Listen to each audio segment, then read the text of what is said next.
Si Zack ay isang batang ulilang pangit, halos sinunog ng kanyang amain noong bata pa siya at na-adopt ng mga abusadong kanibal na pinapakain siya ng laman ng patay na bata araw-araw.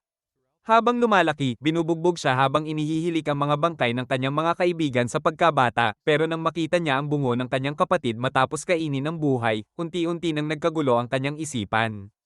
Isang gabi, nanood siya ng pelikula tungkol sa isang serial killer na umatake sa magkasintahan sa kagubatan bago sila patayin.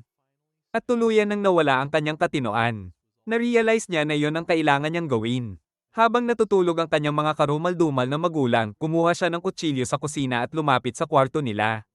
Tumayo siya sa ibabaw ng katawan ng kanyang ama at binutis ito. Lahat ng taon ng pang-aabuso ang nagtulak sa kanya para patayin ang kanyang mga useless foster parents at hindi niya maiwasang ngumiti dahil sa wakas ay nakuha niya ang kanyang kalayaan. Paglabas niya sa bahay, naglakad-lakad siya ng walang direksyon hanggang mabangga siya ng isang kotse. Nang bumaba ang babae para humingi ng paumanhin, nakita niyang may hawak siyang dagwang kutsilyo at sinabi na dapat siyang bumalik sa bahay, pero sinabi ni Zack na wala siyang tahanan. Habang bumabalik sa isip niya ang mga eksena sa pelikula, nagpasya siyang kitilin din ang buhay ng babae bago matulog sa loob ng kanyang sasakyan. Kinabukasan, isang matandang lalaki ang lumapit sa sasakyan at kumatok sa bintana. Handa na si Zack na patayin ito, pero tinanong siya ng matanda kung siya ba'y nagkakampang kasama ang kanyang mga magulang. Sabi ng matanda, bulag siya kaya hindi niya alam. Nang marinig ang gutom ni Zack, na-realize ng matanda at dinala siya sa bahay, inimbitahan kumain at sinabi pwede siyang manatili hanggat hindi natatagpuan ang kanyang pamilya. Nang tanungin kung bakit siya tinutulungan, sinabi ng matanda na mag-isa siya at matagal nang walang nakakausap. Ngunit pagdating ng gabi, isang malakas na pagnanasa ang pumihil kay Zack na makatulog. Na-realize niya na ang kutsilyo ang tanging paraan para maibsan ang kanyang kagustuhan. Lumapit siya sa kama ng matanda, pero naisip niyang hindi ito magbibigay sa kanya ng kasiyahan. Sa halip, naglakad siya sa madidilim na eskinita ng lungsod. Ilang sandali lang, may isang hindi kilalang lalaki na nabangga siya. Hinugot ni Zack ang kutsilyo at pinatay ang lalaki kaagad. Pero hindi natapos ang pagnanasa. Nang ibaba niya ang kutsilyo, naramdaman niyang wala na itong halaga, parang ang kanyang buhay. Pagbalik sa bahay, naamoy ng matanda ang dugo at nagtataka kung saan naglaho si Zack. Sinabi ni Zack na pumatay siya para maibsan ang kanyang kagustuhan. Tinanong siya ng matanda kung ano ang balak niya ngayon at pinatulog siya ng maayos. Kinabukasan, wala nang nakita si Zack sa bahay. May sulat sa mesa na nagsasabing pupunta ang matanda sa tindahan para kumuha ng gatas. Pero hindi niya maintindihan dahil hindi siya marunong magbasa. Lumipas ang oras at unti-unti nang nawawala ang katinoan ni Zack, pakiramdam niya iniwan siya muli. Sinira niya ang buong bahay hanggang matagpuan niya ang isang kutsilyo sa gitna ng mga guho. Sa paglalakad niya sa loob ng kagubatan, nakarating si Zack sa isang lugar kung saan may mga taong nakapalibot sa isang police car, at doon niya nakita ang bangkay ng matandang lalaking kumupkup sa kanya, natatakpan ng tela. Kasabay nito, may isang kasuklam-suklam na magkasintahan na tuwang-tuwa dahil napatay nila ang pulubing lolo kapalit lang ng ilang barya. Nang mapansin nilang nakatitig si Zack sa kanila, sinabihan siya ng lalaki na umalis at ilayo ang pangit niyang mukha, pero nakita ni Zack kung gaano sila kasaya, at doon niya naunawaan na ang mga mukhang masaya pala ang tunay na nagbibigay kasiyahan sa kanyang pagnanasa. Hinugot niya ang kanyang kutsilyo at pinagsasaksak ang lalaki hanggang bumagsak ito, saka siya sumugod sa babae at pinatay rin ito. Nang gabing iyon, pareho niyang pinaslang ang magkasintahan, pero ang tanging laman ng isip niya ay ang tanong ng matanda kung ano ang gusto niyang gawin. Sa isip niya, sagot niya na gusto niyang sirain ang mga masayang tao, wasakin ang kanilang buhay, at ibagsak sila sa ganap na kawalan ng pag-asa. Alam niyang isa siyang halimaw, pero sana ay hindi namatay ang matanda, ang nag-iisang taong nagmalasakit sa kanya sa buong buhay niya. Ngunit hindi lang si Zack ang biktima ng malulupit na magulang dahil sa mga sumunod na taon, isang batang babae na nagngangalang Rachel ang palaging umuuwi sa isang lasenggong ama na sinisigawan siya dahil sa umano'y sakit sa pag-iisip at binubugbog ang kanyang ina sa harap niya. Sa kabila nito, hysterical na tumatawa si Rachel sa lahat ng nangyayari, at kahit ilang beses siyang makiusap na pakinggan siya, hindi siya pinapansin ng dalawa. Isang gabi, nangakong pasisigawin ng kanyang ina ang kanyang ama, at nang subukan muli ni Rachel na kausapin ito, sinampal siya at sinabihang siya ang dahilan kung bakit nakakulong sila sa impyernong buhay na iyon. Kahit ganoon, sinubukan pa rin ni Rachel na magsalita, pero sinigawan lang siya ng kanyang ina at pinabalik sa kwarto. Makalipas ang ilang buwan, ikinwento ni Rachel sa loob ng isang mental hospital na gusto lang naman niyang alagaan ang isang may sakit na tuta, pero matapos mawala ng malay ang aso, ang huling naalala niya ay nasa kwarto na siya, inaayos ang katawan nito. Matapos niyang ayusin ang kawawang tuta, muli na namang sinigawan ng kanyang ama ang kanyang ina, at nang bumaba si Rachel, narinig niya ang hiyaw ng kanyang ina na humihingi ng tulong. Pagbukas niya ng pinto, nakita niya ang walang buhay na katawan ng kanyang ina, at nang mapansing nakita niya ang lahat, sinabi ng kanyang ama na siya na ang susunod. Sinubukan ni Rachel na tumakas, pero hinabol siya ng kanyang ama hanggang makapasok siya sa kanyang kwarto at maisara ang pinto. Sinabi niya sa tuta na huwag matakot. Pero sinira ng kanyang ama ang pinto at sinabing pareho lang silang baliw dahil sa paraan ng pagpatay niya sa aso at pagtatahi rito para mapasakan niya ito habang tumatawa sa kabaliwan nilang lahat. Sinabi rin niyang walang sino mang hahanap o maghahanap sa kanya, pero biglang hinugot ni Rachel ang isang baril at itinutok sa kanyang ama, sinasabing baril iyon ng kanyang ina. Matapos ikwento ang lahat ng ito sa doktor, isinailalim siya sa hypnosis at binura ang lahat ng kanyang alaala. Nagising siya sa isang hiwalay at tahimik na ospital. Nagtataka kung bakit nasa ibang lugar siya, at paglabas niya ng silid, narinig niya ang pagbukas ng elevator. Pagpasok niya rito, inanunsyo ng pa-system na napili na ang alay. Sa huli, nakarating siya sa isang palapag na tinatawag na play area, at habang naghahanap ng labasan, narinig niya ang tunog ng nababasag na salamin kaya siya'y tumakbo, na pagtantong may sumusunod sa kanya. Habang patuloy siyang tumatakbo, nakita niya ang mga bahid ng dugo sa sahig at isang sugatang ibon, at nang sabihin niyang gagamutin niya ito. Isang pagsabog mula sa pader ang biglang pumatay sa ibon. Lumabas si Zack na tumatawa, masayang masaya dahil ang mukhang puno ng pag-asa ni Rachel ay napalitan ng ganap na kawalan ng pag-asa. Sinabi niya na bibigyan niya ito ng 3 segundo para tumakbo habang sumisigaw para sa kanyang buhay, at sinimulan niyang magbilang. Sinubukan ni Rachel na tumakas, pero hinabol agad siya ni Zack hanggang makarating siya sa isang abandonadong storage room. Habang nagmamadali siyang maghanap ng pagtataguan, nahabol na siya ni Zack, at pagpasok nito sa silid, nagtataka siya kung saan nagtatago si Rachel kaya sinimulan niyang saksakin ang mga kahon gamit ang kanyang kutsilyo, halos tamaan ang katawan niya. Nang mapagtanto ni Zack na wala siya roon, lumabas ito ng silid. Alam ni Rachel na kailangan na niyang makatakas bago siya muling matagpuan. Pero nang makita niyang muli ang ibon, tuluyang nawala ang buhay sa mga mata nito. Nangako siya na aayusin niya ang ibon at gagawin niya itong kanya magpakailanman. Matapos tahiin ang ibon, tumakbo siya pabalik sa elevator, pero nahabol siya ni Zack at sinabi nitong hindi na niya siya bibigyan ng oras para makatakas. Nang sumugod ito para saksakin siya, yumuko si Rachel at muling tumakbo palayo habang hysterical na tumatawa si Zack at patuloy siyang hinahabol. Kahit bumukas na ang elevator, patuloy pa rin itong nilalapitan si Rachel hanggang sa bahagya niyang maisara ang pinto bago siya tuluyang mapunit. Umandar ang elevator paitaas at pagdating niya sa ikalawang palapag, napagtanto niyang bumalik siya sa ospital. Sa madilim na hallway, narinig niya ang yabag ng isang lalaking tumatakbo papalapit, kaya sinubukan niyang tumakas, pero naabutan siya nito at nagpakilalang si Danny, ang doktor na nagko-counsel sa kanya. Habang tinitingnan niya ang mukha nito, nagduda siya kung ito pa rin ba ang parehong tao. At napansin ni Zack ang paraan ng pagtahi niya sa patay na ibon. Kasabay nito, sinabi ng doktor kay Rachel na matagal na niya siyang hinihintay at dinala siya sa isang madilim na silid kung saan sinabi niyang gusto niya ang perpektong mga mata nito. Hinawakan niya ang kamay ni Rachel at kinaladkad siya papunta sa operating room, sinasabing gusto niyang silipin ang kanyang mga mata dahil kasing ganda raw ng patay na mga mata ng kanyang ina. Naalala niya ang araw na nagpakamatay ang kanyang ina at sinabi niyang gagawin niya ang lahat para sa mga mata nito, pero kailangan muna niyang ipahanap kay Rachel ang isang bagay sa likurang silid. Pagpasok niya roon, nakita niya ang daan-daang garapon na puno ng mga eyeball, at nang lumitaw si Danny sa likuran niya. Sinabi nitong hinahanap niya ang mga mata sa likod niya.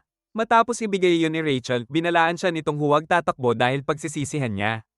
Pag-alis niya sa silid, naisip ni Rachel na kailangan niyang makahanap ng paraan para makatakas, at nang makita niya ang isang crowbar sa sahig, sinubukan niyang buksan ang pinto. Pero pagbungad nito, naroon si Danny sa likuran niya. Sinabi nitong ito ang kanyang palapag at hinding-hindi niya hahayaang makatakas ang magaganda niyang mga mata. Nangakong kukunin niya ang mga mata nito para sa sarili niya, at habang hinihila siya pabalik sa mesa, sinabi niyang pupunitin niya ang mga mata nito. Nagmakaawa si Rachel na tumigil siya bago tuluyang sumuko at sabihin gusto na lang niyang bumalik sa kanyang mga magulang. Nangako si Danny na makikita niya ang kanyang mga magulang sa lalong madaling panahon dahil naghihintay raw sila sa kanya sa impyerno. Sa sandaling iyon, bumalik sa isip ni Rachel ang mga alaala ng kanyang patay na pamilya. Pero nang subukan siyang kausapin ng doktor, hindi na siya tumugon. Nang makita ang walang pag-asang ekspresyon sa kanyang mukha, sinabi ni Danny na sa wakas ay mapapasakan niya na ang kanyang mga mata. Pero sa sandaling iyon, isang kutsilyo ang bumaon ng malalim sa katawan ng doktor at si Zack ang pumatay kay Danny, masayang-masaya dahil muli na naman niyang natapos ang buhay ng isa pang mukhang masayang biktima. Handa na sana niyang patayin si Rachel at inutusan siyang tumakbo at magpumiglas para sa kanyang buhay, pero nang ailapit na niya ang kutsilyo sa leeg nito, napansin niyang hindi man lang ito sumisigaw at napaisip siya kung gusto ba talaga nitong mabuhay. Biglang tumunog ang isang kampana na nagsasabing may nilabag na patakaran. At idineklara si Zack bilang bagong alay. Nang marinig yun, na-realize niyang kailangan na niyang tumakbo at nang makaalis siya, muling bumalik ang mga alaala ni Rachel at naunawaan niyang hindi na siya dapat nabubuhay. Habang sinusubukan ni Zack na sirain ang pinto ng elevator, lumapit si Rachel at sinabing may pabor lang siyang hihilingin. Tumingin siya sa mga mata ni Zack at hiniling na patayin siya. Nang marinig yon, napaisip si Zack kung mas baliw pa ba ang babaeng ito kaysa sa kanya at sinabihan siyang tumigil sa pagsasabi ng mga bagay na mas masahol pa kaysa sa nasunog niyang mukha. Ngunit tinanong siya ni Rachel kung papatayin niya siya kapag nakalabas na sila, kaya itinulak siya ni Zack at sinabing ilabas muna niya sila. Bumalik si Rachel at nang makita ang bangkay ng doktor, naalala niya ang sinabi nitong iyon ang kanyang palapag, kaya hinalughog niya ang mga bulsa nito.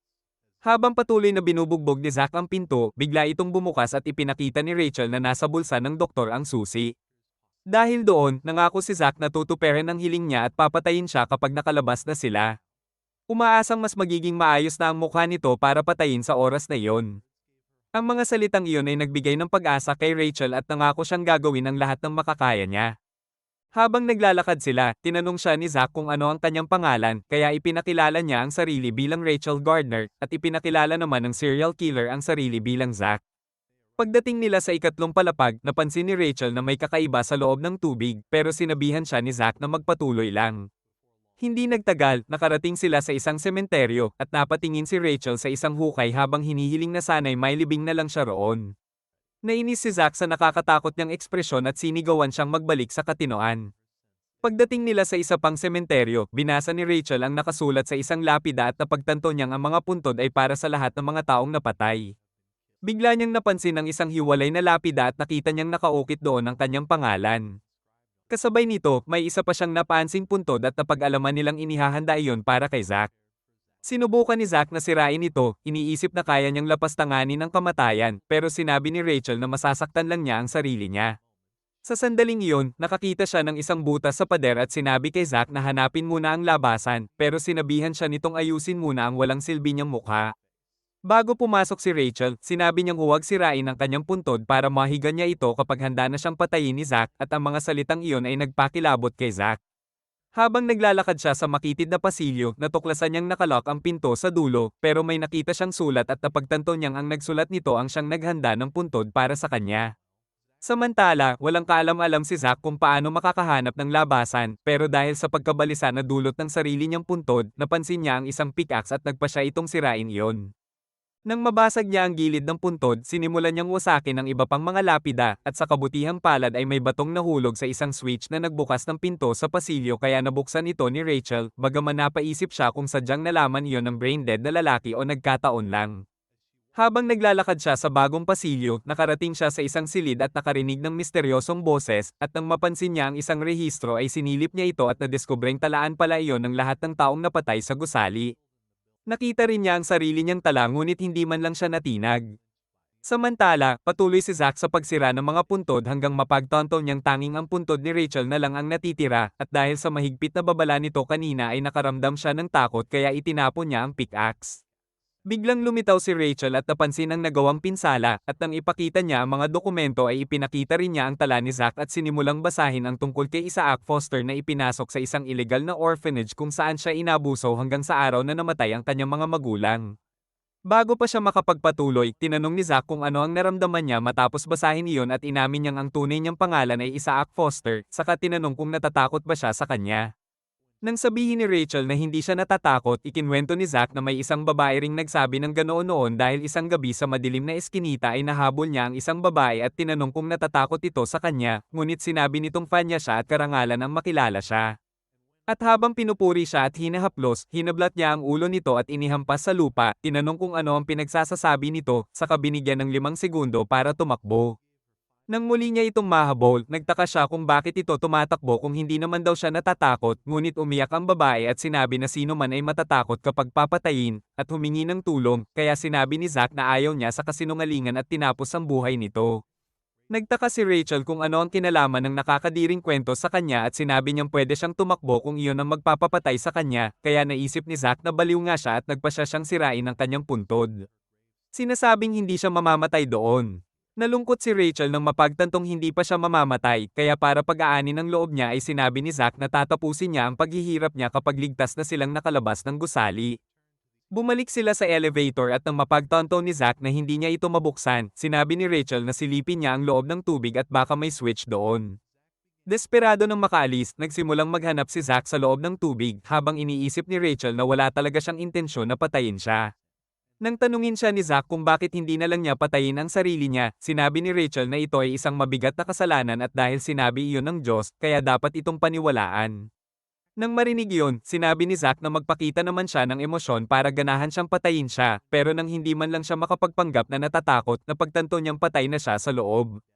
Sa sandaling iyon, naapakan niya ang isang switch at may pintong bumukas sa pasilyo, kaya nagpa siya si Rachel na silipin kung ano ang nasa loob. At di naglaon ay may nakita siyang mga liham na napapalibutan ng mga bulaklak at nagtaka kung sino ang naglagay ng mga iyon doon. Kasabay nito, napagod na si Zack sa paghihintay sa loob ng tubig, pero biglang namatay ang mga ilaw at sa sandaling iyon ay may isang misteryosong bata na lumitaw sa harap niya. Nagtaka ang bata kung bakit sinira ni Zack ang mga puntod dahil para sa kanya ay perpektong-perpekto ang sariling puntod ni Zack para rito. Nabalisa si Zack sa sinabi niya at sinubukang patayin ng bata pero mabilis itong umiwas. Ipinakilala ng bata ang sarili bilang Eddie, at paulit-ulit niyang naiwasan ang mga saksak ni Zack bago magsimulang magsalita na nahulog daw ang loob niya kay Rachel at balak niyang ihanda ang perpektong puntod para sa kanya dahil siya raw ang nawawalang piraso sa buhay niya. Sinabi ni Zack na ang nawawala lang kay Eddie ay ang walang silbi nitong utak, pero kumbinsido si Eddie na si Rachel ang para sa kanya at siya mismo ang maglalabas nito sa paghihirap. Dahil sa galit, sinugod siya ni Zack pero bigla na lang naglaho si Eddie sa dilim. Samantala, natuklasan ni Rachel na bukas na ang huling pinto kaya gumamit siya ng flashlight at nakakita ng isa pang sulat. Biglang lumitaw si Eddie sa likuran niya at sinabing dumating siya para tuparin ang hiling niyang mamatay at gagawin niya iyon dahil masyadong mahina at walang silbi raw si Zack. Sa kabilang banda, nagsimulang sumigaw si Zack na tinatawag si Rachel, iniisip na baka sinusubukan ng kakaibang bata na ilayo ito sa kanya kaya naghanap siya ng ibang daan. Habang umatras si Rachel palapit sa pader, patuloy siyang kinukumbinsi ni Eddie, pero sinabi niyang ipinangako na niya ang sarili niya kay Zack. Sa sandaling iyon, narating ni Zack ang kabilang panig ng pader at sinabi ni Eddie kay Rachel na pumili sa huling pagkakataon kung sino ang papatay sa kanya. Halos piliin niya si Eddie. Pero binugbog ni Zack ang pader at sumigaw na siya lang ang may karapatang pumatay sa kanya at nanumpa pa sa Diyos na gagawin niya yon. Nang tanungin ni Rachel kung talagang nanumpa siya sa Diyos, sinabi ni Zack na oo at kailangan niyang mabuhay hanggang sa oras na iyon, kaya nakiusap si Rachel na sirain niya ang pader sa isang hampas. Sinira ni Zack ang pader at pumasok sa butas, pero nang mapansin nilang wala na si Eddie, sinigawan ni Zack si Rachel na magpakakapakipakinabang siya kung gusto niyang mamatay. Nagtaka si Rachel kung totoo ba ang mga salitang iyon kaya paulit-ulit niyang pinaalala na nanumpa siya sa Diyos at patuloy siyang humihiling na sampin niya iyon sa Diyos ng paulit-ulit. Itinulak siya ni Zack at sinabing wala siyang kinapopootan kundi ang mga kasinungalingan, pero kailangan muna nilang hanapin si Eddie. Sinabi ni Rachel na nasa dulo ito ng pasilyo kaya nagmadali silang umalis at pagdating nila roon ay nakita nilang naghihintay na si Eddie. Tinanong niya kung paano pa niya makukumbinsi si Rachel at bigla siyang sumugod gamit ang pala, pero hinarang ni Zack ang atake at napaatras si Eddie.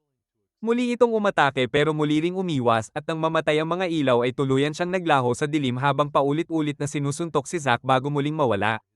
Habang nagiging desperado si Zack, inutusan niya si Rachel na hanapin ang switch ng ilaw kaya nagmamadali itong tumakbo. Naiwasan ni Eddie ang isa pang atake bago muling magtago sa dilim at nang magtago si Rachel sa likod ng isang lapida ay napansin niya ang isang maganda at maayos na puntod na malinaw na inihanda para sa kanya. Habang humahanga si Rachel sa maayos na puntod, biglang pinagsuntok siya ni Eddie at sinabi na bibigyan niya siya ng maayos na libing kapag pumayag siyang mamatay. Nang itinaas ni Eddie ang kanyang pala para tapusin siya. Nahulog si Rachel sa hukay at inisip ng bulok at walang silbing halimaw na sa wakas ay matatapos niya na ito. Ngunit agad niyang pinailaw ang ilaw at tinulak si Eddie sa lapida, saka kinuha ang remote at matagumpay na naibalik ang mga ilaw. Sinapak ni Zack ang pangit na maskara at tuluyang ipinadala si Eddie sa Nirvana. Nang subukang sabihin ni Eddie na ang puntod ay perpektong bagay para kay Rachel, itulak ni Zack ang lapida sa katawan nito at inilibing magpakailanman. Sa wakas, tuluyang nawala ang halimaw. Napaisip si Zack kung paano nila mahahanap ang elevator, kaya pinindot ni Rachel ang isang button sa remote at natuklasan nilang nasa likod ito ng talon. Pumasok sila at umakyat ang elevator sa ibang palapag. Pagbukas ng pinto, napagtanto nilang nasa hindi pamilyar na lugar sila. Nang makita ni Rachel na nakalock ang gate, sinabi niya kay Zack na malamang walang tao sa gusali, ngunit sinabi ni Zack na ito lang ang kanilang paraan palabas. Sinubukan niyang sirain ang selda ngunit napagtanto niyang masyado itong matibay. Biglang umalarm ang building pero sinagip siya ni Zack nang tumira ang machine gun. Nang maubos ang bala, narinig nila ang boses sa pass system, isang walang silbing creepy na babae ang nag-anunsyo na matagal na siyang naghihintay sa kanilang pagdating. Sinabi niyang siya ang hukom ng palapag na iyon at papanagutin nila ang lahat ng kanilang kasalanan.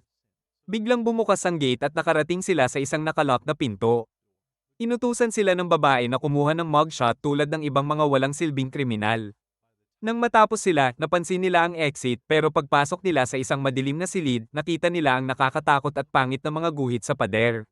Sinabi ng babae na bawat guhit ay kumakatawan sa parusa nila. Habang naghahanap ng exit, nagpa siya si Zack na silipin ang isa pang silid, ngunit napuno ito ng mga nakakatakot at pangit na puppet. Sinabi niya kay Rachel na maghanap ng labasan. Habang nawawala na ang pasensya ni Zack, napansin niya ang isang wooden chair at umupo dito parang trono. Sinabi ni Rachel na ito ay electric chair at bigla nang namatay ang ilaw. Napagtanto ni Zack na nakatali siya. Lumitaw ang TV at nagpakilala ang walang silbing creepy na babae bilang Kathy, sinabing siya ang hukom para sa kanilang mga krimen. Pindot niya ang button at napatay si Zack sa kuryente, halos masunog ang utak niya, ngunit pinatay din niya ito. Nagtaka si Rachel kung patay na ba siya, pero nagbanta si Zack na papatayin si Kathy kapag nakalaya siya. Sinabi ni Kathy na mal-alaya lang si Zack kung mahahanap ni Rachel kung paano titigil ang electrocution. Nagising ang mga puppet at habang nakuryente si Zack, pinilit niya si Rachel na mag-isip ng paraan.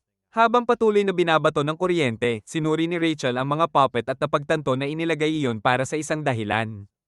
Hinailan niya ang side at sinimulang putulin isa-isa ang mga puppet hanggang tumigil ang kuryente. Nawala ng malay si Zack at nagtaka si Rachel kung buhay pa ba siya, pero sumigaw si Zack sa kanya dahil natagalan siya at muntik na niyang mawala ang utak. Lumitaw si Kathy sa TV, ngunit sinapak ni Zack ang mukha niya. Patuloy pa rin narinig ang boses niya sa pa-system. Nagpa siya si Kathy na buksan ang exit.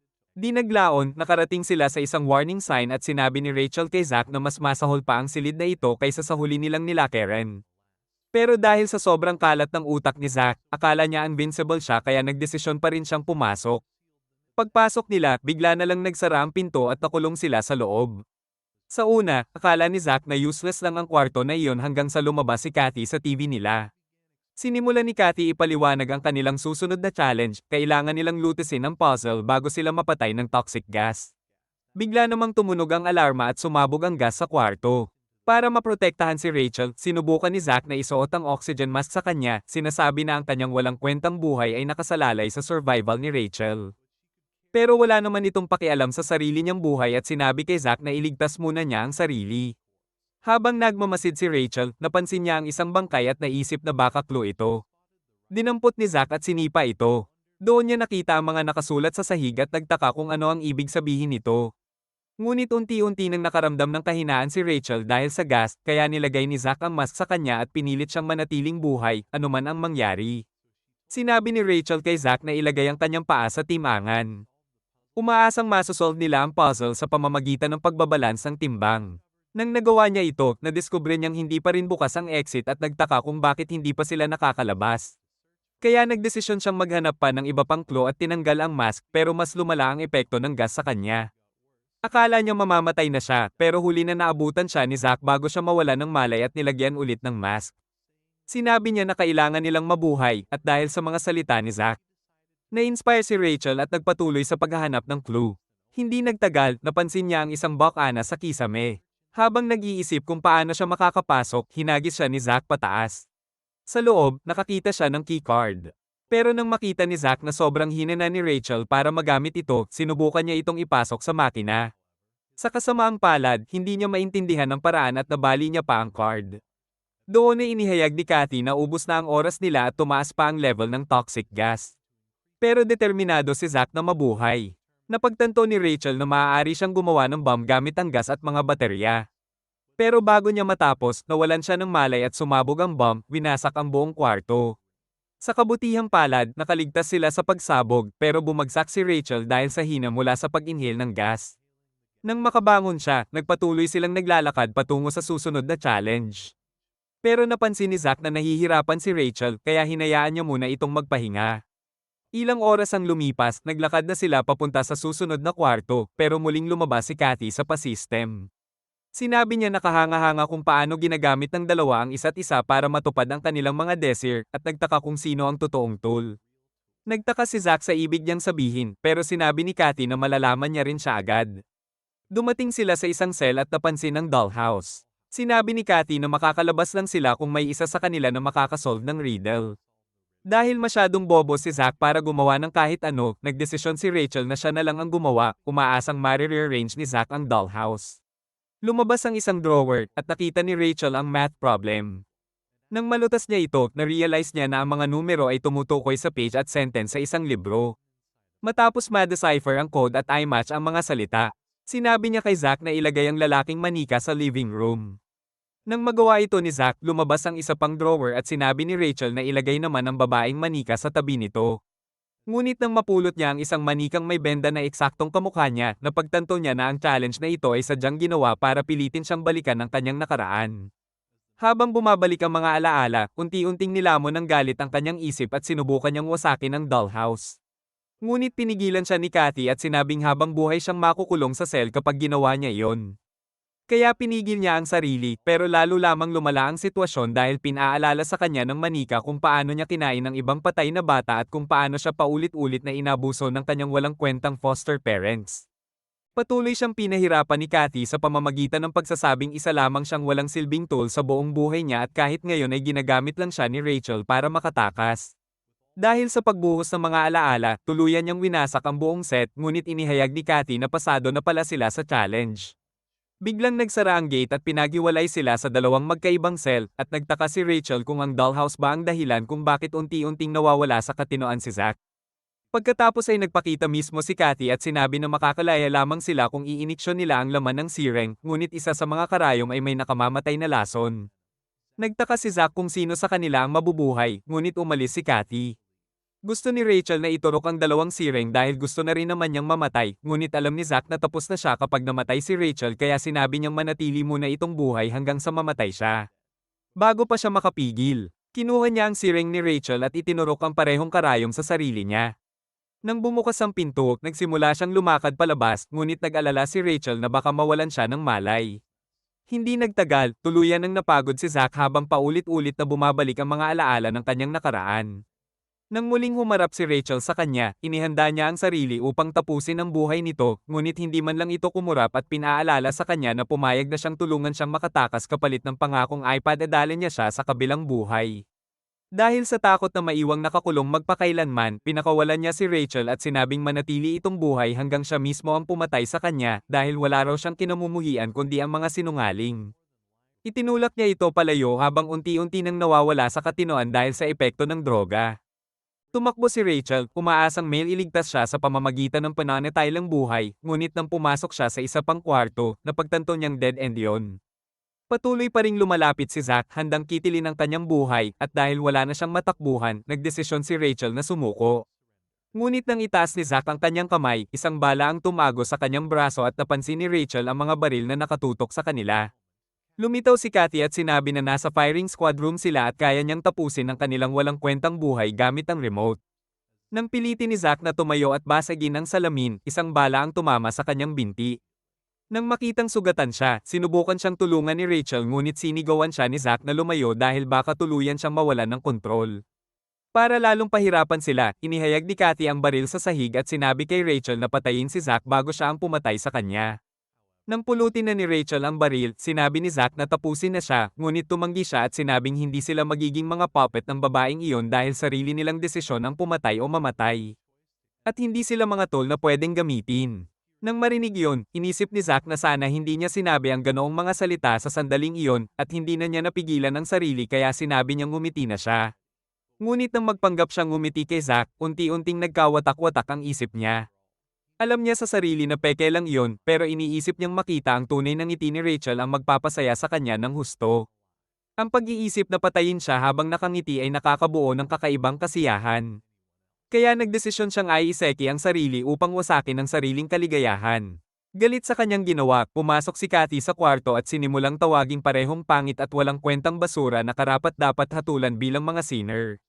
Nang subukang sabihin ni Rachel na hindi sila ang kanyang puppet, sinampal siya ni Cathy sa mukha, sinasabing karapat-dapat lang si Zack na magdusa bago siya mamatay at tinawag si Rachel na walang kwentang failure dahil tumanggi siyang patayin siya mag-isa. Handa nang tapusin si Rachel, itinutok ni Cathy ang mga baril sa kanya, pero muling nakabawi ng malay si Zack. Habang sinusubukan ni Cathy na saktan pa si Zack sa sugat niya, itinutok ni Rachel ang baril sa kanya at bantang patayin. Ngunit sinabi ni Cathy na wala naman talagang bala ang baril at isa sa kanyang baril ay nagpakawala ng bala na walang tama.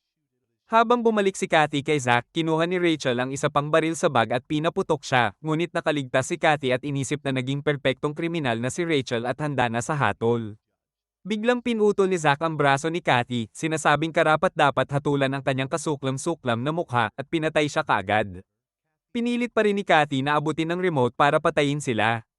Ngunit ang mga baril niya ay pumutok sa maling direksyon hanggang maubos ang bala.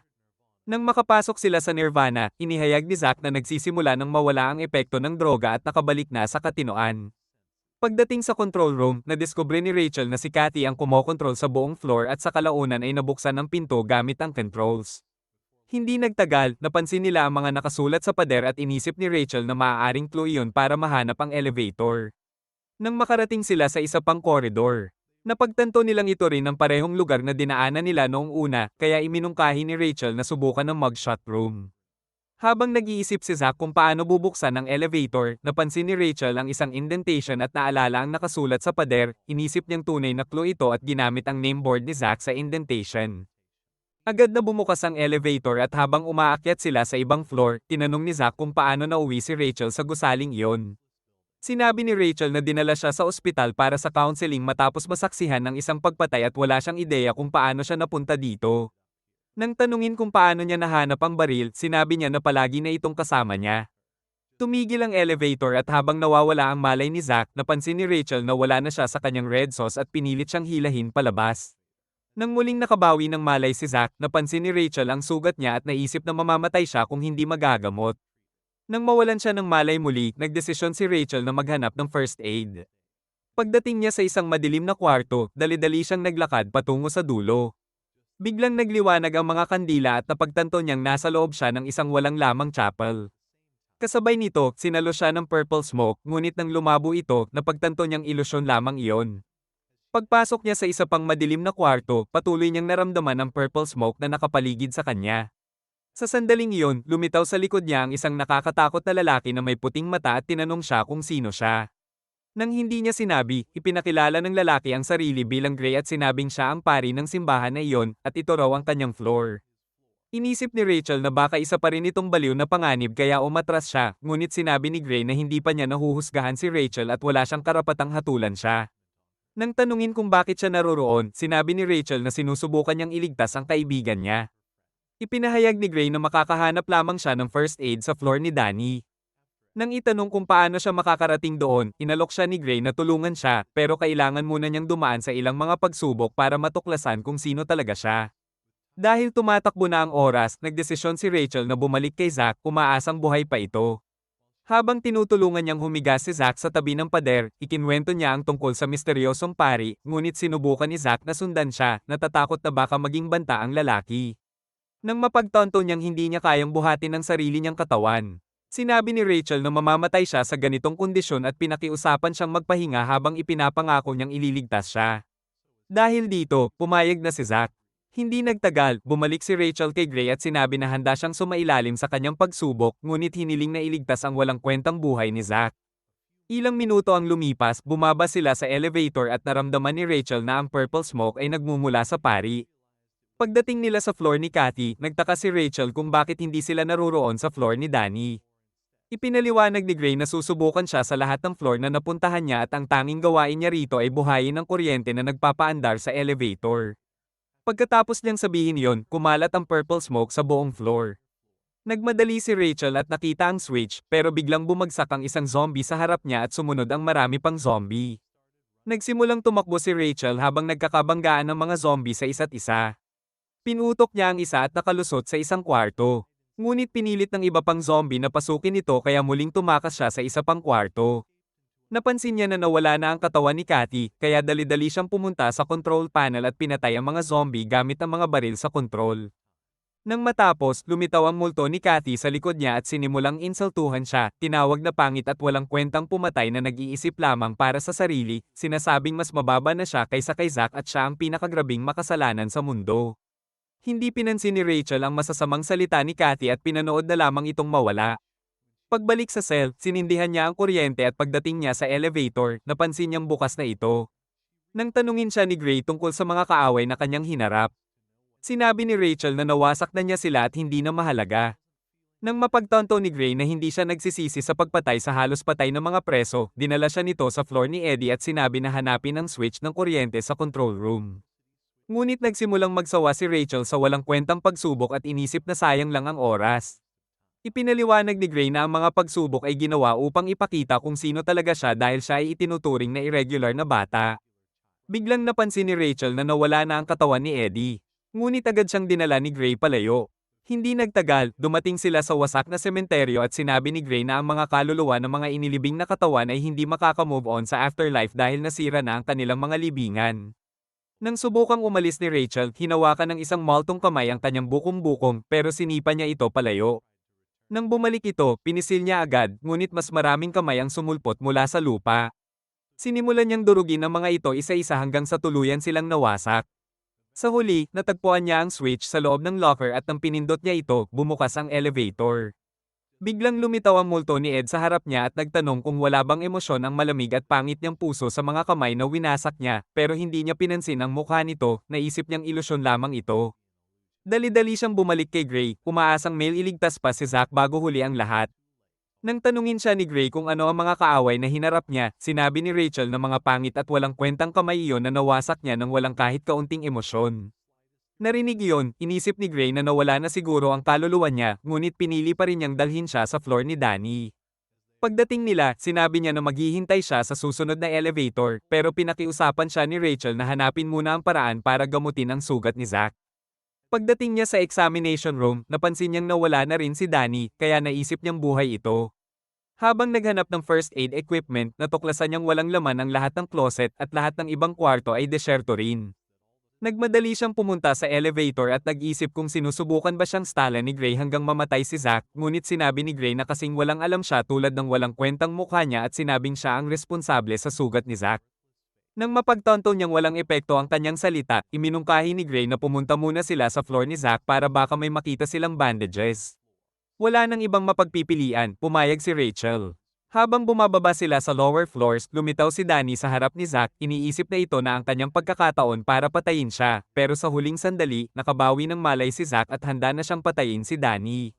Nang magtanong si Zack kung paano nakaligtas si Danny, sinabi nito na may suot itong protective vest nung siya ay tinaga at nagawa pang tahiin ang sarili niyang sugat. Galit sa nakikita niyang walang kwentang mukha, sinubukang patayin ni Zack si Danny, ngunit hadlang ang sugat niya. Ibinunyag ni Danny na ang tanging iniintindi niya ay makita ang magagandang mata ni Rachel, pero sinabi ni Zack na patay na siya nito. Nang marinig iyon, nagsimulang mabaliw ang isip ni Danny at sinabi na balak niyang idagdag ang mga mata ni Rachel sa kanyang kakaibang koleksyon. Nang marinig iyon, naisip ni Zack na baka siya na ang pinaka-perverted at twisted na tao sa lahat at nagpasya na siya ang papatay sa kanya. Nang ma-realize ni Danny na nakaloko si Zack at buhay pa si Rachel, sinabihan niya si Zack na hukayin ang mga mata niya kapalit ng paggamot sa sugat. Ngunit hindi kailanman babaliktad si Zack sa pangako nila. Kaya umalis si Danny, habang si Zack ay bumagsak sa sobrang pagod. Samantala, dumating sina Rachel at Gray sa floor ni Zack at agad siyang tumakbo papunta sa lugar kung saan niya unang nakita si Zack, umaasang makukuha ang kutsilyong ipinakuha nito sa kanya noon. Pagpasok niya sa kasuklam-suklam na kwarto, natuklasan niyang mas malala pa ito kaysa sa isang ghetto, ngunit nakahanap siya ng sariwang benda at ng kutsilyo. Bumalik siya kay Gray at sumakay sila ng elevator pabalik sa upper floor. Ngunit pagdating niya sa lugar kung saan niya iniwan si Zack, napagtanto niyang wala na ito. Inisip niyang bumalik si Gray para dukutin siya, ngunit sinabi nito na isa lamang siyang sumpa sa lahat at ibinunyag na buhay pa rin si Danny. Dahil doon, naisip ni Rachel na nasa panganib si Zack. Nang subukan niyang hanapin ito, sinabi ni Gray na natuklasan na niya kung sino talaga si Rachel at handa na siyang hatulan sa kanyang mga kasalanan. Sinabi niya na wala na siyang pag-asa at ang pagnanais niyang iligtas si Zack ay dahil lang sa sarili niyang interes dahil umaasa siyang siya ang papatay sa kanya. Sinubukan ni Rachel na sabihin na tunay niyang nais iligtas si Zack, ngunit pinakawalan ni Gray ang purple smoke sa paligid niya. Biglang lumitaw ang isang higanteng ahas sa harap niya kaya tumakbo siya bago siya lamunin. Nang subukan niyang magtago sa isang kwarto, binasag ng ahas ang pinto, ngunit nakita niya si Zack. Sa takot na mapatay ito, sinubukan niyang hilahin siya palayo, ngunit itinulak siya ni Zack at biglang naglaho ang ilusyon. Inisip ni Zack na baka nawawala na sa katinoan si Rachel, ngunit naupo siya dahil lalong lumala ang kanyang sugat. Nalungkot si Rachel sa itsura ng mahina at walang lakas na katawan ni Zack at sinabi niyang wala siyang nakitang first aid sa floor ni Danny. Nang sabihin ni Zack na buhay pa rin ang walang kwentang iyon, iniabot ni Rachel ang kanyang kutsilyo at natuwa si Zack na muli siyang may sandatang magagamit. Nang mapansin niya ang takot sa mukha ni Rachel, sinabi niyang isa siyang halimaw at mabubuhay siya anuman ang mangyari. Nang makayanan niyang tumayo, iminungkahi ni Rachel na sundan nila ang bakas ng dugo, umaasang haantong ito kay Danny. Ngunit nang madaanan ni Rachel ang isang wasak na painting, muling sumulpot ang ahas at sinubukang lamunin siya, ngunit nailigtas siya ni Zack at sinabing hanapin agad ang exit. Habang nilalabanan ni Zack ang ahas, natagpuan ni Rachel ang isang lihim na pinto. Ngunit muling lumitaw ang ahas at napatay ito ni Zack kahit lalo pang lumala ang kanyang sugat. Ilang minuto ang lumipas, sinubukan nilang humanap ng ibang daanan, ngunit bumagsak si Zack sa sahig dahil tuluyan na siyang nawalan ng lakas. Sinabi ni Rachel na hahanapin na lang niya si Danny mag-isa, ngunit inisip ni Zack na masyado itong delikado kaya sinuri niya ang baril ni Rachel at nadiskubreng wala na itong bala. Dahil dito, nagalit siya at tinanong kung bakit handa nitong isugal ang buhay niya para iligtas siya. Sinabi ni Rachel na ang tanging mahalaga sa kanya ay ang panatang ginawa ni Zack sa Diyos, ngunit sinabi ni Zack na wala namang Diyos sa mundo nila. Nasaktan si Rachel sa mga salitang iyon at nagtaka kung saan mapupunta ang kanyang kaluluwa kapag siya ay namatay, ngunit sinigawan siya ni Zack nang ngumiti na lang. Nang magawa niya ito, humiga si Zack sa sobrang pagod at napagtanto ni Rachel na halos maubos na ang dugo niya at malapit na siyang pumasok sa nirvana. Iniabot ni Zack ang kanyang kutsilyo at sinabing ipagtanggol niya ang sarili niya habang wala siya, kaya dali-dali siyang umalis para hanapin si Danny. Pagpasok niya sa isang bagong koridor, napansin niya ang isa pang bakas ng dugo at inisip niyang doon niya siya matatagpuan. Habang sinusundan ni Rachel ang bakas ng dugo, nagsimulang sumulpot ang purple smoke mula sa isang kandila at unti-unting naglaho ang trail. Kaya dali-dali siyang tumakbo papasok sa mist, ngunit nahulog siya sa isang malaking hukay. Nang magising siya, nasa loob siya ng isang libingan at lumitaw ang multo ni Eddie sa harap niya, ngunit sinabi niya sa kanya na alisin ang pangit niyang mukha sa paningin niya. Nang subukan pa rin siyang ilibing ni Eddie, tinusok niya ang isang headstone at bigla siyang na-teleport sa torture chamber ni Kathy. Habang nagtataka kung paano siya nagte-teleport, muling napalibutan siya ng mist at in-electrify siya sa upuan ng multo ni Kathy. Sa isang kisap mata, na-teleport siya sa bagong kwarto, ngunit ang kasuklam-suklam na mukha ni Kathy ay lumitaw sa salamin. Bigla siyang na-teleport sa simbahan at nagsimulang mawala ang katinoan niya dahil sa ilusyon. Nang mapansin niya si Gray sa harap niya, tinanong niya kung saan nagtago si Danny. Sinabi ni Gray na wala siyang ideya, ngunit nagawa niyang kumuha ng gamot para kay Zack. Nang marinig iyon, naisip ni Rachel na maaari pa palang mailigtas si Zack at sinubukang hingin ang gamot. Ngunit nang makita niyang wala itong balak ibigay, binalaan niya si Gray na tatrain niya ito sa kutsilyo. Sinabi naman ni Gray na nararapat siyang masaktan pa ng higit at sinisi siya sa sugat ni Zack, tinawag siyang bruha at sinabi na niloko niya ang mga angel na dapat siyang parusahan bilang makasalanan. Para hatulan ang kanyang kasalanan, na-teleport siya ni Gray sa isang korte at idineklara ang simula ng kanyang trial. Nang tawagin niya ang mga testifiers, lumitaw si Kathy, ngunit nagtaka si Rachel kung paano nakaligtas ang kasuklam-suklam niyang katawan. Ipinakita ni Kathy sa lahat kung paano niya pinamunuan si Zack sa puzzle, sinasabing ginamit lamang niya ito bilang tool, at sinabi na siya rin ng hukom na nagulat sa sariling krimen. Napansin ng lahat nang umingiti si Kathy bago siya namatay. Ngunit sinabi niyang ito ang pinakamalalang krimen dahil ang criminal nature ni Rachel ang nagpasaya sa kanya ng husto.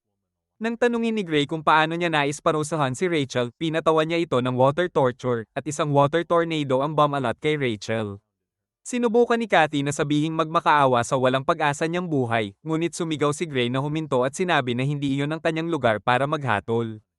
Pagkatapos, binigyan niya si Eddie ng pagkakataon at sinabi na pareho silang tao.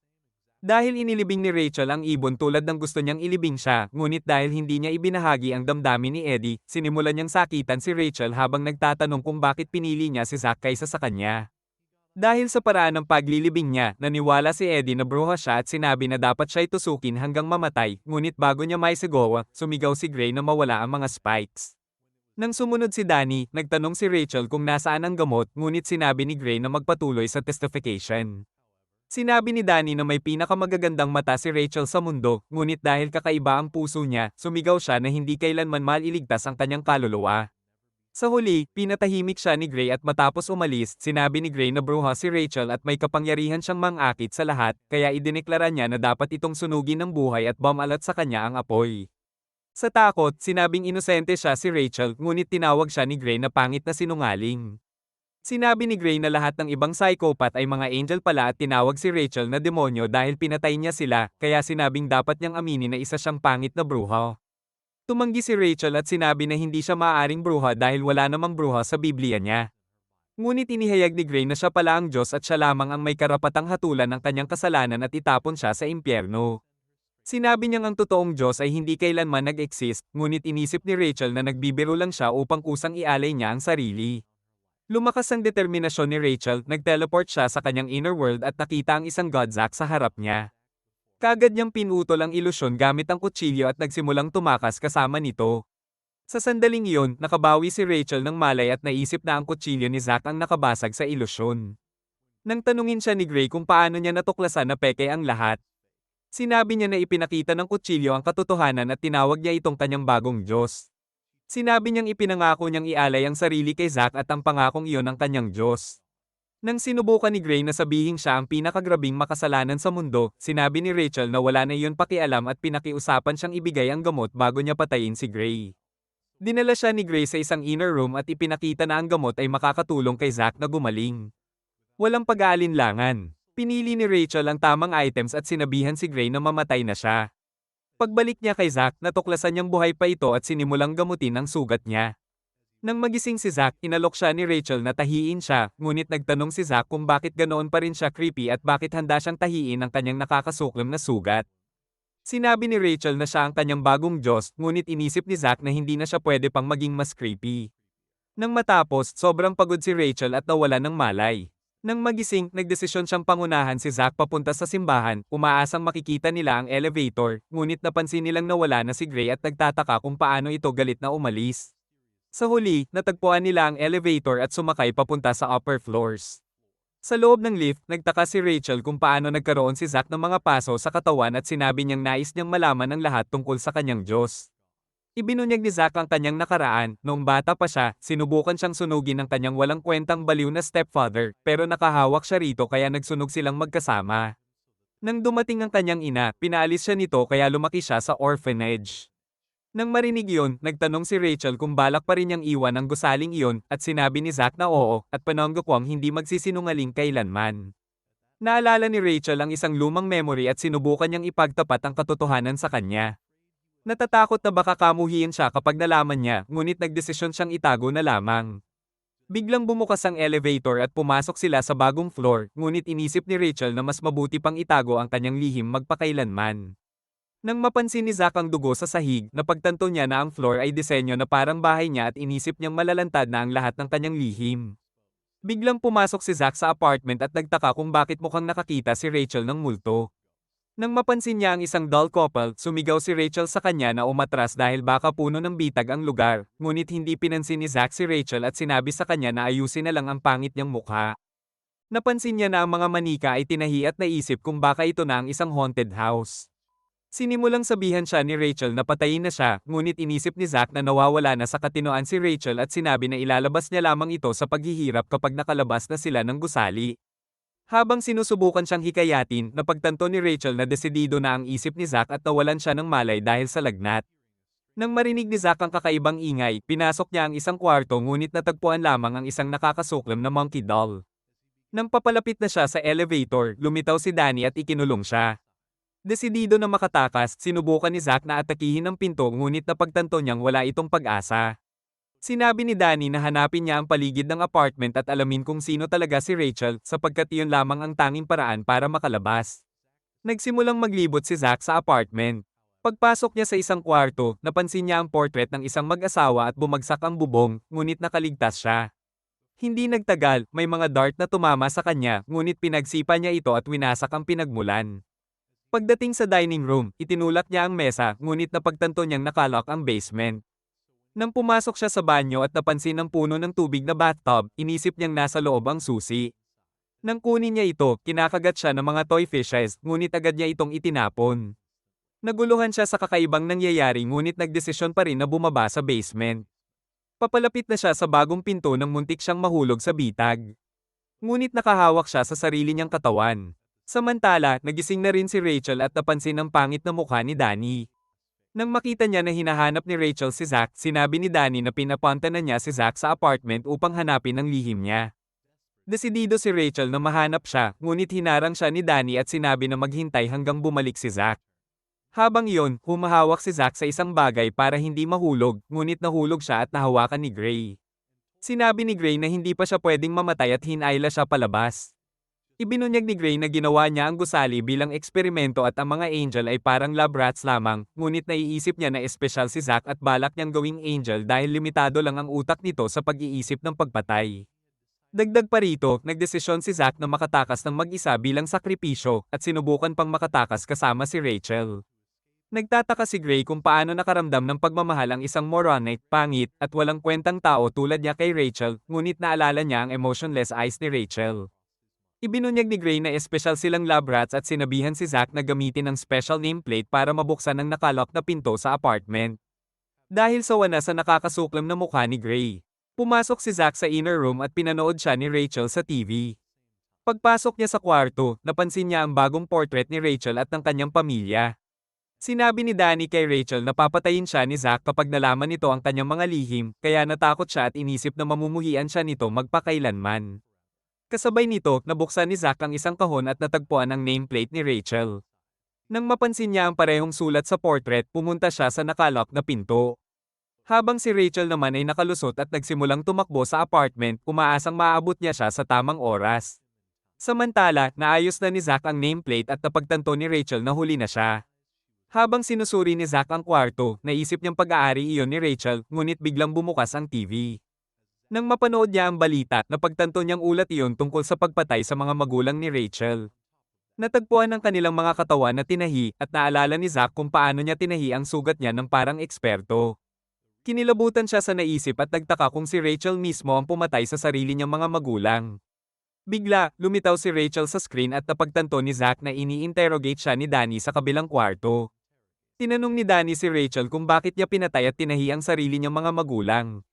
Sinabi ni Rachel na gusto niyang manatili silang magkakasama bilang pamilya kahit patay na sila at ipinangako niyang aayusin niya sila.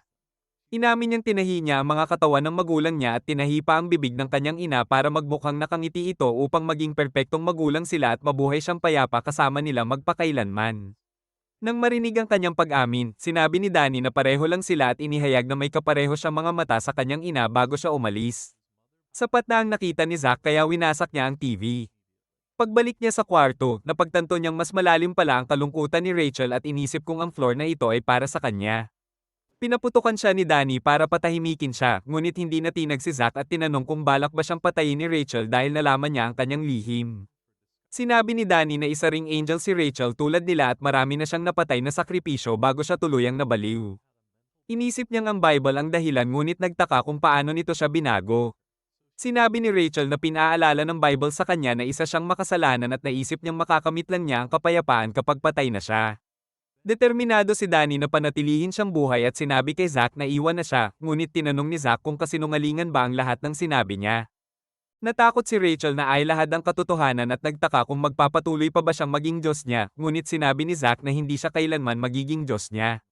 Sa sandaling iyon, napagtanto ni Rachel na mawawala na siya sa kanya kaya tinutukan niya siya ng baril at pinaputok ito, dumaplis sa balikat ni Zack. Tumakbo siya palayo at sinundan siya ni Zack para pakalmayin siya. Ngunit nang mapansin niya ang umaapaw na tubig sa bathtub at ang switch ng ilaw, nakuryente siya. Kahit ganoon, nanatiling walang emosyon si Rachel at inilabas ang kanyang lighter. Natakot si Zack nang mapansing takot pa rin siya sa apoy. Nang makita niya ang exposed na gas, ibinato ni Rachel ang lighter at nagkaroon ng pagsabog bago siya tumakas sa kabilang kwarto.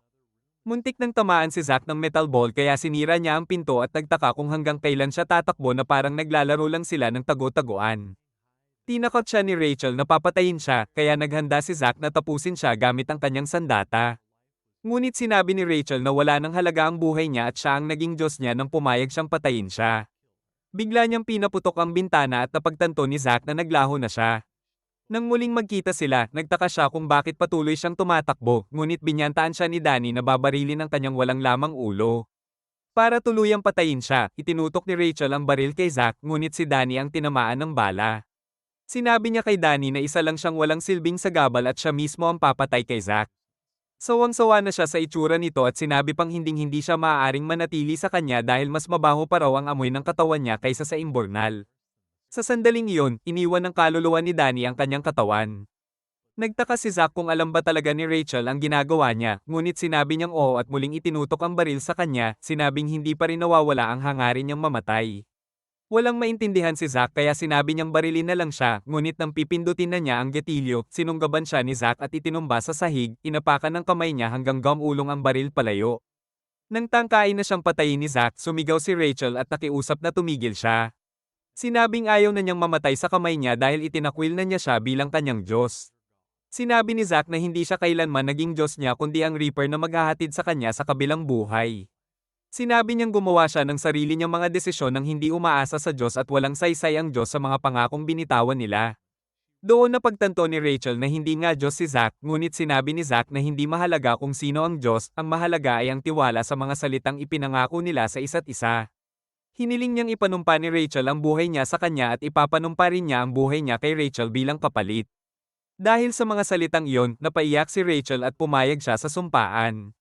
Makalipas ang ilang oras, nang tanungin ni Zack kung paano nila mahahanap ang labasan, sinabi ni Rachel na wala siyang ideya dahil hindi pa niya kailanman sinubukang tumakas mula sa gusali. Desperadong makaalis, binasag ni Zack ang pinto at pumasok sila sa isang likurang silid ngunit napagtanto nilang dead end iyon. Sinabi ni Rachel na ang labasan ay nasa mas mababang mga palapag dahil walang sumasakay sa elevator sa itaas ng kanyang floor. Ngunit nang makarating sila sa elevator, nalaman nilang walang kuryente. Inihayag ni Rachel na maaari niyang ibalik ang kuryente sa basement at umaasang iyon na ang huli niyang pagbabalik sa floor na iyon.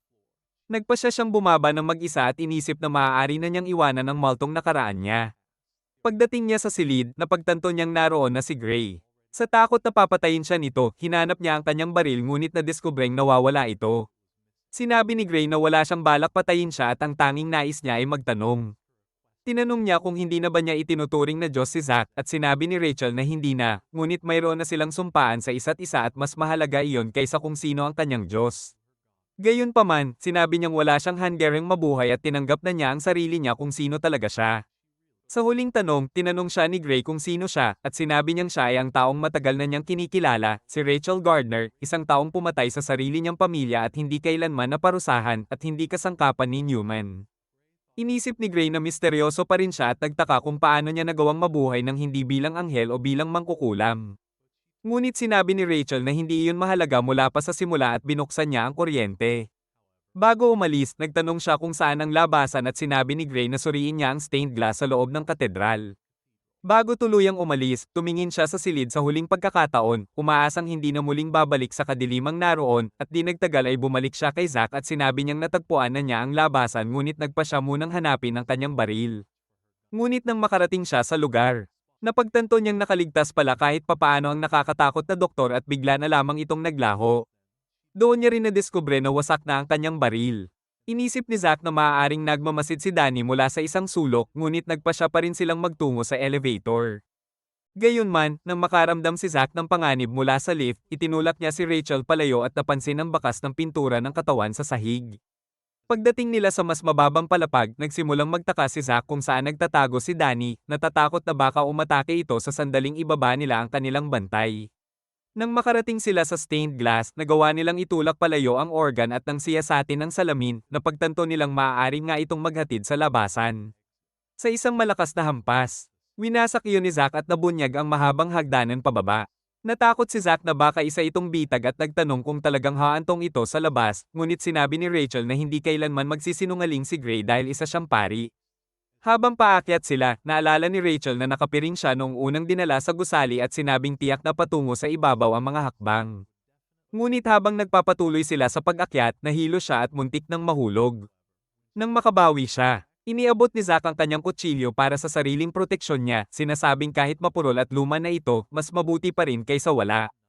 Habang nakatitig si Rachel sa kutsilyo, nagpasalamat siya, ngunit sa sandaling iyon ay na-activate ang emergency building detonation at napagtanto nilang malapit nang masira ang kanilang pag-asang makatakas. Biglang sumiklab ang apoy mula sa mas mababang mga palapag at naunawaan ni Rachel na guguho na ang gusali kaya nagtakbuhan sila paitaas. Pagdating nila sa isang tarangkahan, muntik nang durugin ng isang bato si Rachel ngunit nailigtas siya ni Zack sa huling sandali. Desperado nang makalabas, sinubukan ni Zack na wasakin ang mga rehas ngunit napagtantong wala siyang magawa. Sa sandaling iyon, napalibutan sila ng apoy at ang tanawin ng mga apoy ay nagbalik ng matinding trauma kay Zack, dahilan upang mahirapan siyang huminga. Nang mapansin iyon ni Rachel, sinimulan niyang hampasin ang mga rehas, umaasang mababaluktot niya ang mga iyon. Nagtaka si Zack kung ano ang ginagawa niya at sinabi sa kanya na tumabi. Sa buong buhay niya, iyon ang sandaling muli niyang nakontrol ang sarili niyang emosyon, kaya tumitig siya sa mga rehas at naalala ang lalaking nagsunog sa kanya habang winawasak niya ang lahat sa kanyang daraanan. Matapos humingi ng paumanhin sa kanyang pagsigaw, sinabi niyang tumakbo silang muli. Sa kalaunan, nang makasalubong nila ang mas maraming guho, winasak ni Zack ang lahat gamit ang kanyang karit at natuwa siyang papalapit na sila sa labasan. Biglang may isang napakalaking bato ang hamarang sa kanilang daan at napatigil si Zack sa gulat, tinawag si Rachel sa palayaw na Ray at tinanong kung papayag ba siyang wasakin niya ito. Nang tumango siya at sabihing basagin niya, sumugod si Zack at walang habas na pinaghahataw ang karit, winasak ang bato kasabay ng muling paglala ng sugat niya sa tagiliran. Sinabi niyang magpatuloy lang si Rachel, ngunit sinabi naman niya na magpaalam na ang tagiliran niya habang nagpapatuloy sila sa pagtakbo. Sa huli, nakarating sila sa isang pinto ngunit napansin ni Zack na ayaw pang umalis ni Rachel. Nang tanungin niya kung bakit, sinabi ni Rachel na nais pa rin niyang mamatay ngunit hiniling niyang hangarin siya ni Zack sa kanyang kamatayan dahil ang tanging hangarin niya ay ang may magnanais sa kanya, dahil iyon lang ang paraan para hindi siya makaramdam ng pag-iisa. Ipinaalala ni Zack sa kanya na ibinigay niya ang kanyang kutsilyo, sinasabing wala pa siyang kailanman ibinigay sa kahit sinong tao sa buong buhay niya at ipinaalala rin na galit siya sa pagsisinungaling. Habang nahuhulog si Rachel, nagpakita si Danny at inihayag na siya ang nag-activate ng emergency system, sinabing malapit na silang lahat mamatay. Pinaputukan niya si Zack upang pahinain ang katawan nito at sinabi na narito siya upang sirain ang kanilang sumpaan, hindi papayagan si Zack na iligtas si Rachel at mas gugustuhin pa niyang patayin siya para gawing sinungaling si Zack. Sa huling hininga ni Rachel, humingi siya ng tawad sa pagkabigo na panatilihin ang kanilang sumpaan, ngunit sinabi ni Zack na galit siya sa kasinungalingan. Pinaputukan ulit siya ni Danny, ngunit patuloy na nanalangin si Zack kay Rachel na magising at sinasabi na ayaw niyang maging sinungaling. Nakita ni Danny na nakakaaliw para sa kanya ang manood ng isang halimaw na naging walang kapangyarihan. Ngunit nagsalita si Rachel, sinasabing si Zack ay hindi halimaw, hindi kasangkapan, at hindi Diyos, kundi tao lamang. Inuulit niya na tao siya at pinapatawad siya sa pagkabigo. Nagalit si Danny sa mga salita nito at nagtataka kung bakit hindi niya tinatanggap si Zack bilang kanyang Diyos. Ipinaliwanag ni Rachel na hindi niya kailanman nais na ibigay ang anuman kay Zack, ang tanging hinangad niya sa buong buhay niya ay maisin. Kahit sandali lamang, at naisin kahit sa kamatayan. Matapos gawin ang pangakong iyon kay Zack at nagsimulang umakyat patungo sa ibabaw kasama siya, napagtanto ni Rachel na iyon lamang ang gusto niya sa buhay. Nagtataka si Zack kung paano siya masaya kung ang kanyang pangako ay nawala na, ngunit sinabi ni Rachel na hindi niya ito nawala dahil wala namang saysay kung natupad ang sumpaan o hindi, ito ay ginawa lamang sa pagitan nila. Nagsimula siyang umiyak at ipinangako na dadalhin niya ang kanilang sumpaan sa kanyang sarili. Sinabi niya kay Zack na huwag tawaging sinungaling ang sarili niya dahil okay lang kung hindi matupad ang kanilang pangako. Nang marinig yun, napagtanto ni Danny na hindi nagtagumpay ang kanyang plano at nagsimulang umiyak dahil wala raw gustong makasama siya. Sinubukan niyang barilin muli si Rachel, ngunit habang nakatitig si Zack sa walang buhay na katawan niya at tinatawag siya, napalibutan sila ng apoy.